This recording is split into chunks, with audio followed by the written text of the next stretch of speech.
every Monday afternoon at 3 p.m. here on KKVB Radio.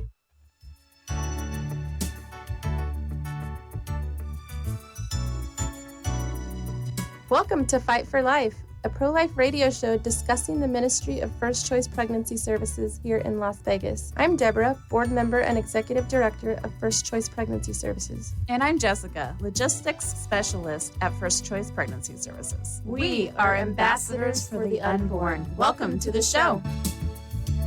Hi, everybody.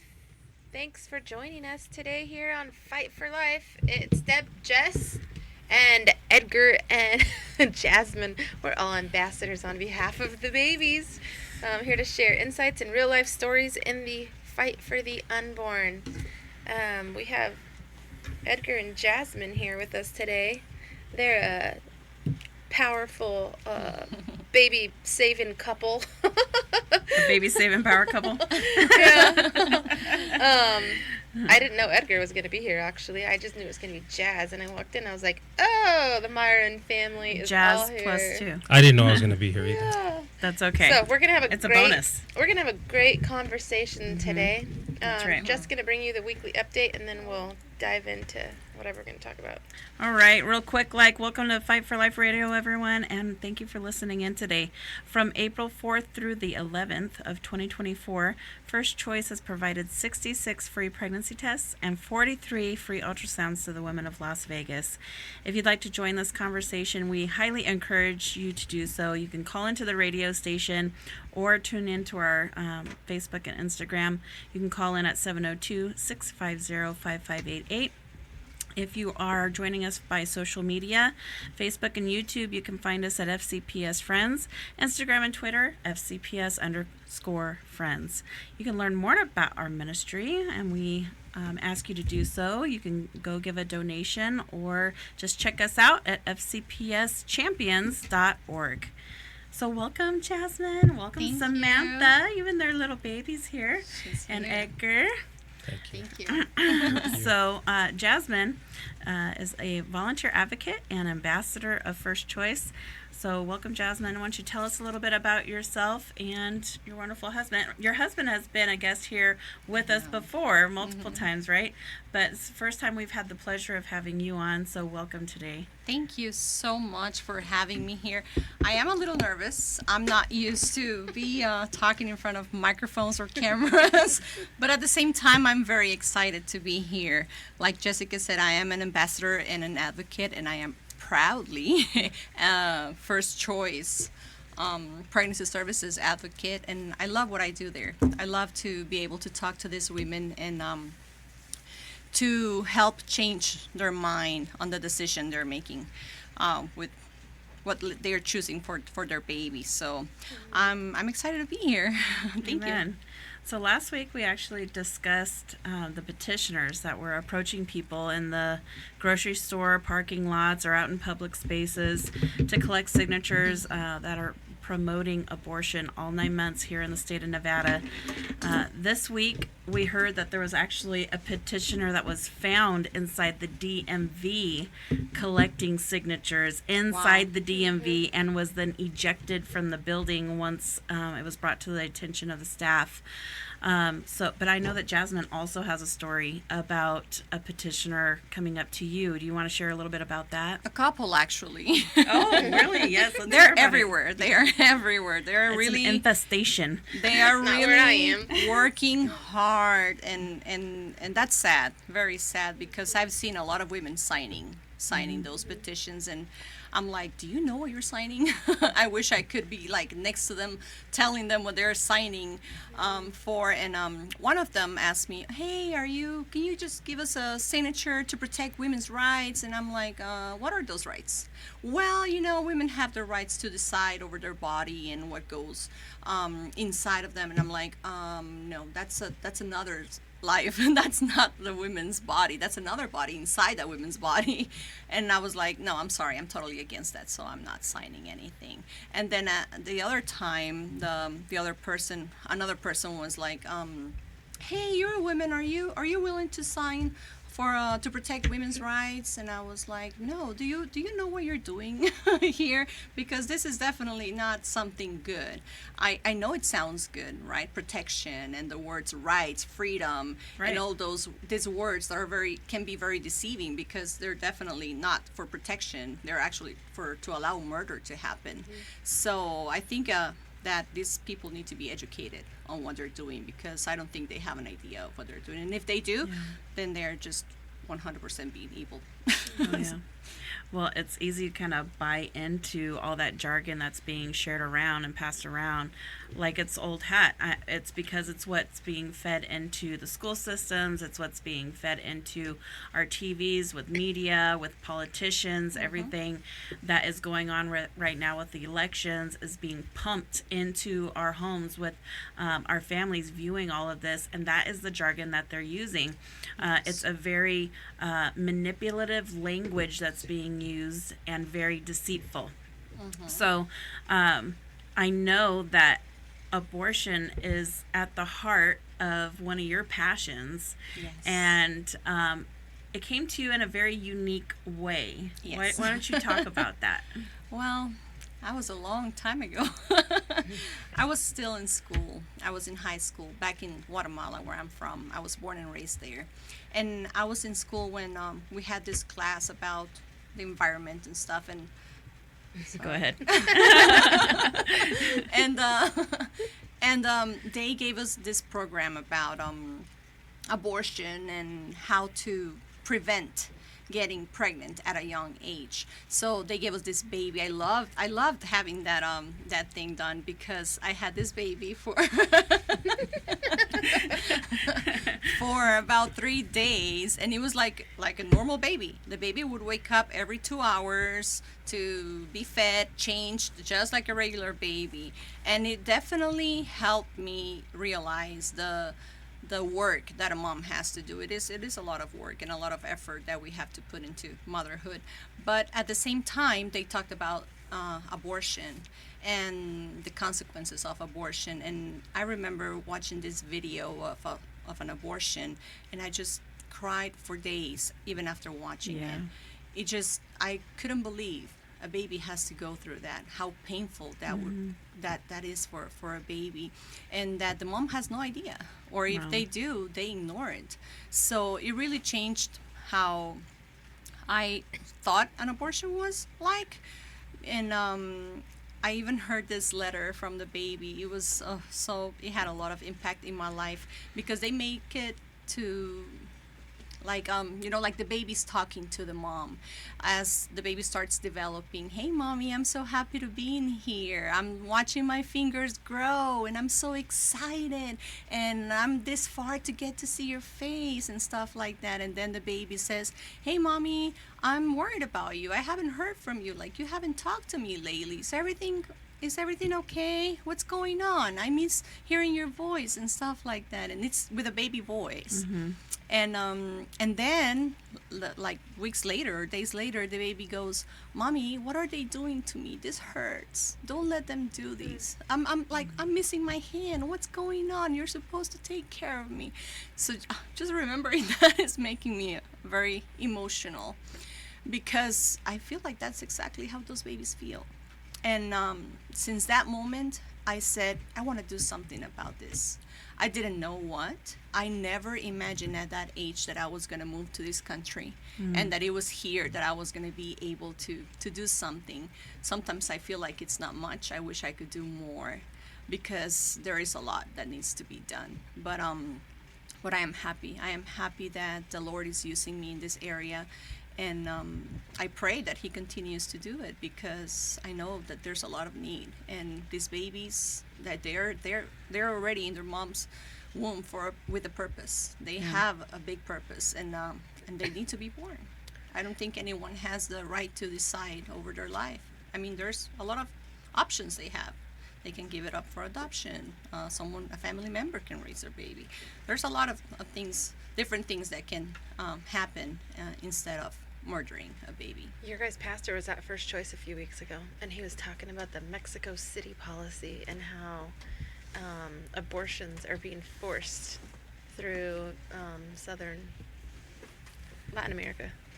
And I went back to her story when he was telling me about it, of her telling me that she'd seen the abortion video when she was 16 in high school.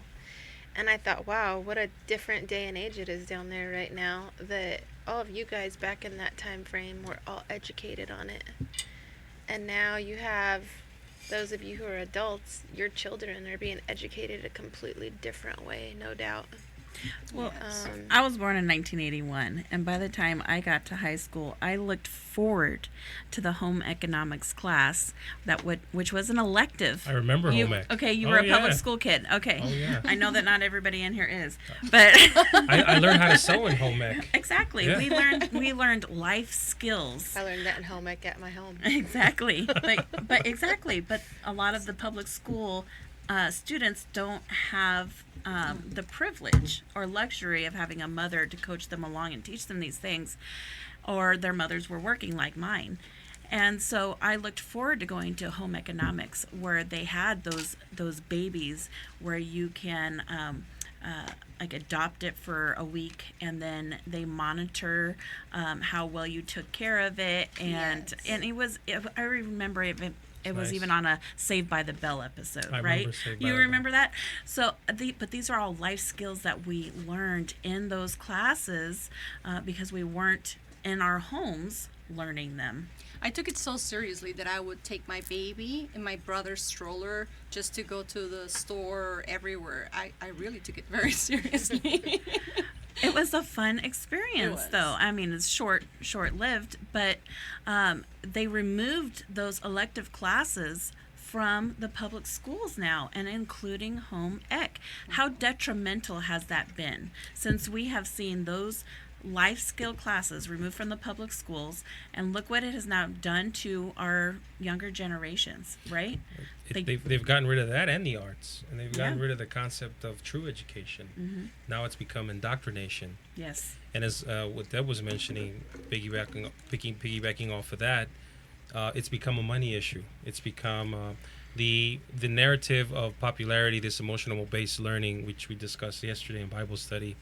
We have the privilege of sitting with a few doctors now in Bible study that have just started to understand Christ and God and the concept of theism.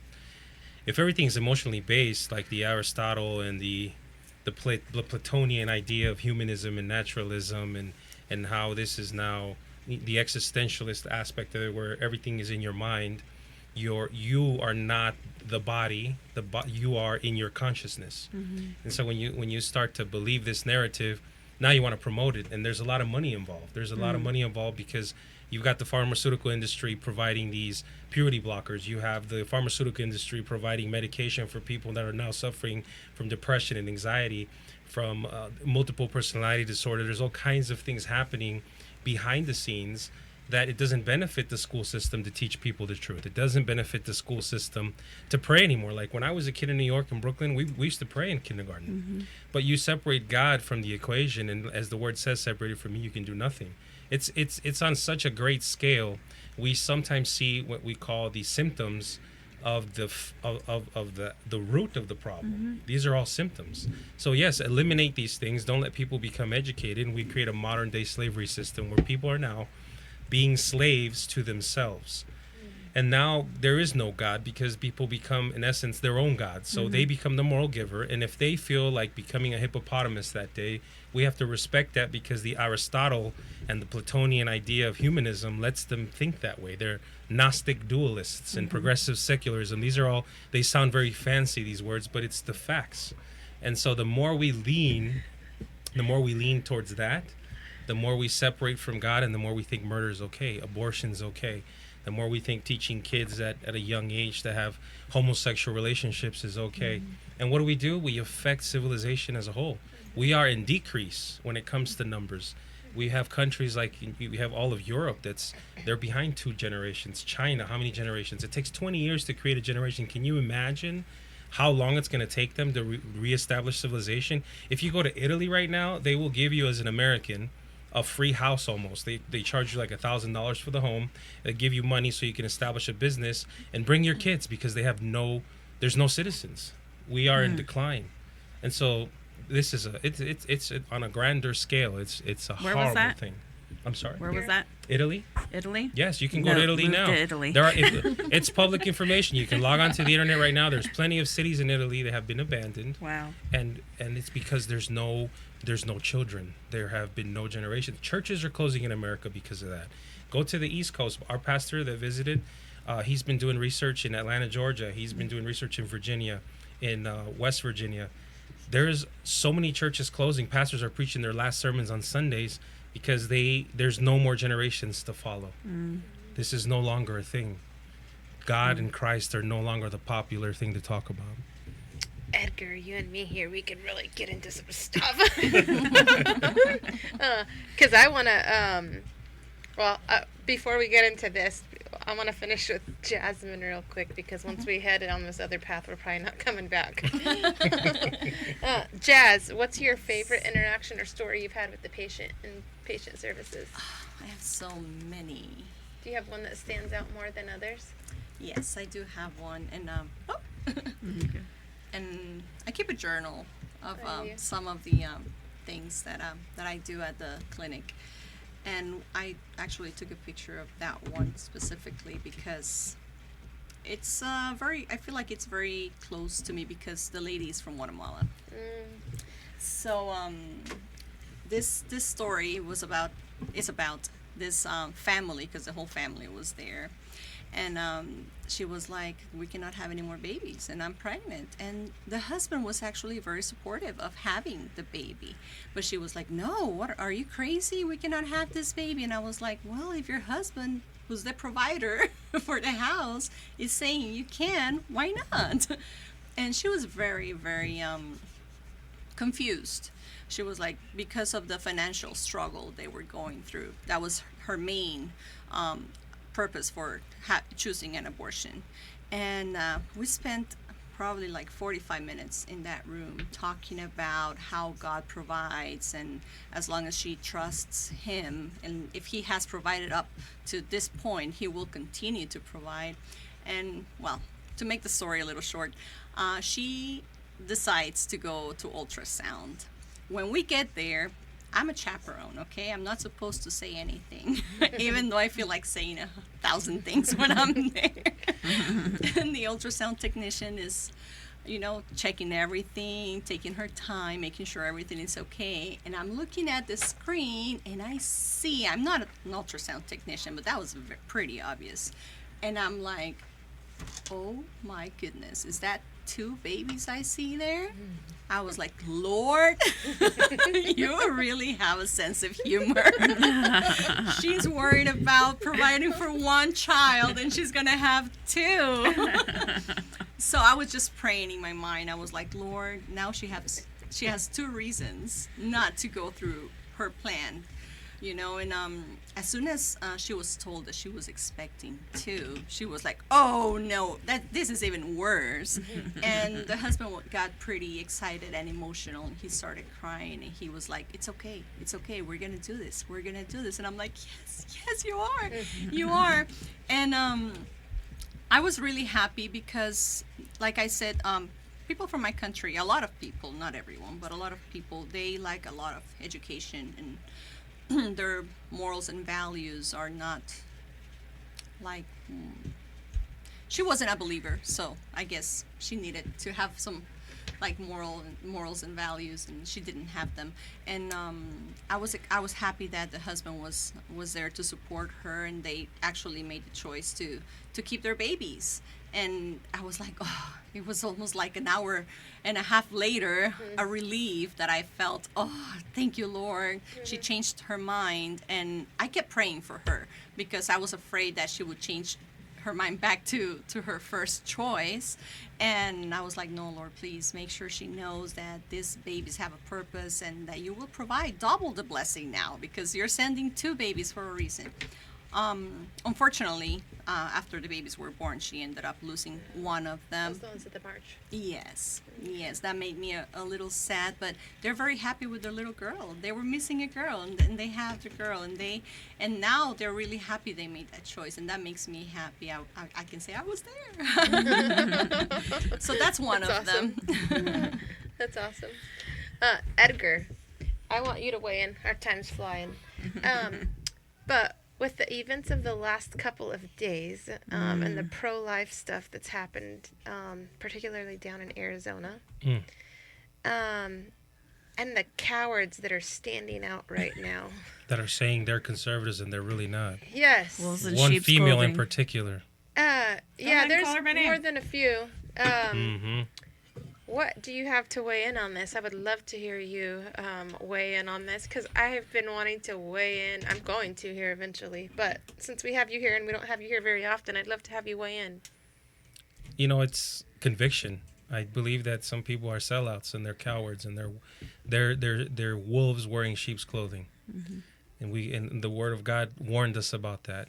And when you become a coward and you deny the faith, then there's a consequence, and these individuals will be held accountable for what they said. And unfortunately, we are faced with a greater enemy. It is a spiritual battle, but apparently to some of these people, it's a monetary battle, and that's what it boils down to. And what Pastor Camilo had mentioned in some of these other countries have accepted funds in exchange for horrible decisions they have to agree to.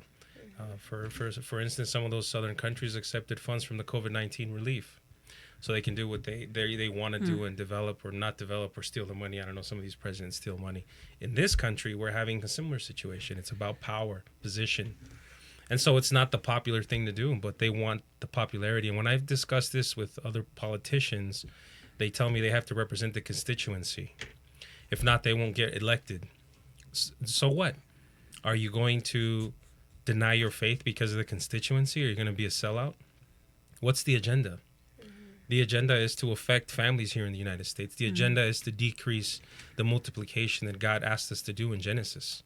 And they don't want that. They don't want educated individuals. They want us to stay oppressed. I mean, I have a whole conversation about that whole idea of critical race theory, what Ibram X. Kendi's doing. This is ridiculous. It's deeper than just the surface that we're seeing when these individuals are now saying they no longer support this, and they paint it as women's rights. It sounds so nice. Women's rights. What about children's rights? What about the baby's rights? And in any other place, you get into a car accident, if you're pregnant, why does the baby get a death certificate? Why is it considered a double homicide if both individuals pass away? But now it's not, and the way they're presenting it is women's rights, and you hear these comments and you read them. Oh, you have to defend this woman. We are defending the woman. We're defending her from dying if she decides to have an abortion. We're defending her from making the biggest mistake of her life, because at the end, when you discuss it with women that have had abortions, most of them are regretful that they even did it in the first place. You're uneducating people. You're not educating people. So it was expected. It was expected that some of these individuals would reach a certain following, and when they get to that following, then they turn their back on what they initially promised they would do. But it's an agenda. That's where it's going. Edgar texted me yesterday morning. We were texting back and forth for a few minutes, and as I was texting him, I was like, I finally need to look this up. And I looked it up. There's 14 places right now across our country with the baby on the ballot this year. I believe I heard last week that there's 29 states in the U.S. that already allow abortion. So we see abortion continuing to sweep across this country, and laws be voted and put in place, enshrined in constitutions that are far worse in these states than they ever were before Roe versus Wade was overturned. And in a time where you need to stand up and be counted and be bold and courageous, people are folding like cheap suits. And I mean, even to think of churches in our city that, for whatever reason, don't have any urgency to get involved in this matter. You see or Christian organizations for that matter, that lead the charge in being cowards and keeping the coffin of the aborted baby closed. Why is that? It is so disheartening and discouraging, particularly too when there are people that profess to be Christians. But we're going to have you come back and we're going to dive deeper be into back. this because I have our a, time's I have a almost quote up. for you guys so we can conclude on a note. Sure. A soldier doesn't fight because he hates what's in front of him. A soldier fights because he loves what's behind him. G.K. Chesterton. And if there's anything that I want to tell people today is fight because you love what's behind you. These kids are not our entire population, but they're definitely 100% of our future. Let's do what we can to save their lives, because there we have future pastors, future doctors, future scientists. They have a future, and someone needs to speak up for them. And that is how we roll around here with Edgar and Jazmin. Thank you guys for joining us today. That was a quick show. We'll be back, Lord willing, next week. Have a great weekend. Amen.